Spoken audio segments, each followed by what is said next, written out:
operatie van de vliegbasis Leeuwarden. Oké, en wat gaat er de komende tijd gebeuren? Wat al begonnen is de komende 2 weken is oefening Frisian Flag. Dat is een internationale grootschalige oefening met veel deelnemende vliegtuigen, waarin we oefenen om een grootschalige inzet te kunnen opereren en internationaal te kunnen opereren. We hebben naast de Nederlanders, we doen zelf mee, maar vliegbasis Vogel vanuit het zuiden doet ook mee.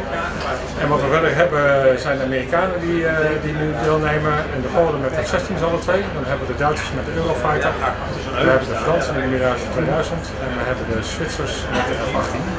En dan lokaal hebben we ondersteuning van een Britse DA-20, een storingsvliegtuig wat ook meedoet. Nu komt de F-35, daar zitten een heleboel nummers tussen, maar dat wordt wel het toestel, hè? Dat wordt voor Nederland inderdaad het toestel, het vervangende toestel voor de F-16. Vanaf oktober verwachten we de eerste en dan langzamerhand zeg maar eind 19 de tweede en dan vanaf 2020 steeds meer. Dan hoop ik nog een keer terug te kunnen komen om hem te bewonderen. Absoluut, gaat lukken.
Hiermee kunt zien is dat je een totaal overzicht hebt, maar ook in 3 dimensie. Exact.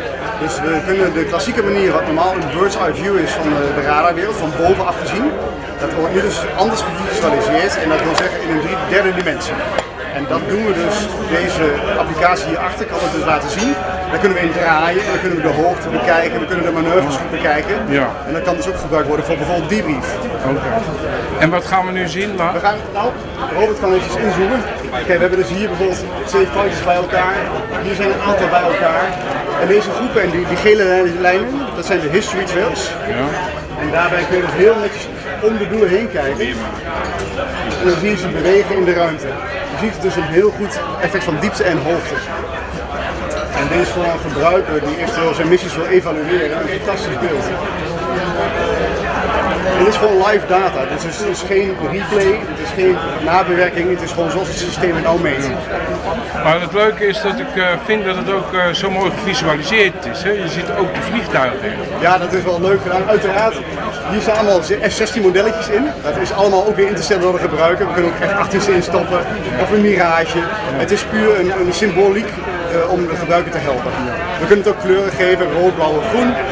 En zo kan je bij het replay van data kun je ook heel duidelijk aangeven het rode team en het blauwe team. Ja. We zitten hier bij de eilanden, zie ik. Hè?